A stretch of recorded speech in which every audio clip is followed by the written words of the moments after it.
Salutare! Astăzi o să vă dau un exercițiu de lucru cu copilul interior și am să vă spun de ce. De foarte multe ori vin în terapie oameni care spun în anumite situații simt că mi-e frică sau cu anumite persoane parcă mi-e frică, parcă nu am curajul să îmi spun opinia, parcă nu reușesc să comunic așa cum aș vrea eu, simt un blocaj.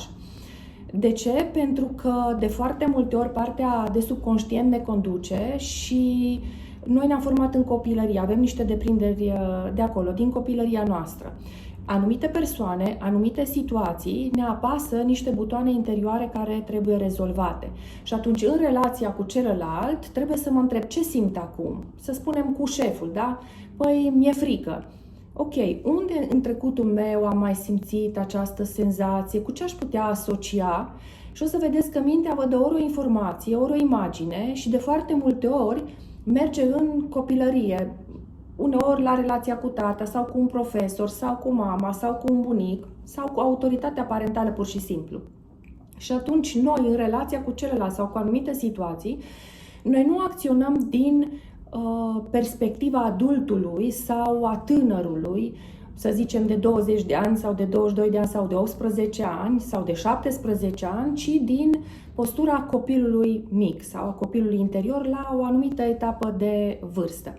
Și atunci ce trebuie să fac eu? Uite care este exercițiul. Alege o fotografie de când erai copil, găsește un moment în care ești singur, liniștit, așează-te, privește fotografia respectivă, încearcă să nu judeci nimic. Deci lasă deoparte absolut orice fel de critică sau autocritică.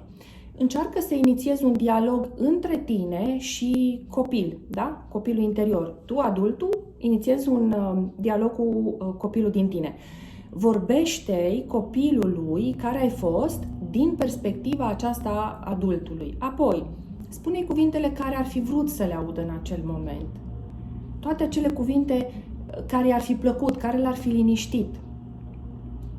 Dacă vezi un copil trist, să spunem, da? Încearcă să-l consolezi, încearcă să-l liniștești. Dacă este frică, la fel, spune că înțelegi că este furios. De exemplu, dacă simte furie, da? Pentru o anumită situație. Poți să-ți imaginezi, de exemplu, că îl iei în brațe și îl ții în brațe atâta timp cât el are nevoie. Asigură-ți aceste momente pentru tine, pentru că sunt foarte importante.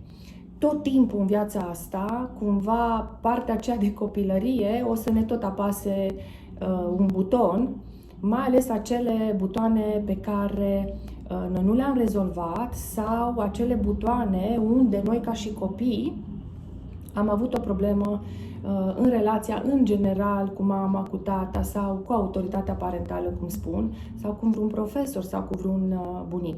De aceea este foarte, foarte important să accesăm partea aceea de copil și să înțelegem că azi, ca și adult sau tânăr, în relația cu ceilalți, de multe ori nu acționăm din perspectiva adultului, ci din perspectiva copilului, din rolul de copil. Și e bine să mă întreb, oare acum în ce rol sunt? Sunt în rol de adult, la vârsta la care mă aflu în prezent, sau sunt în rol de copil?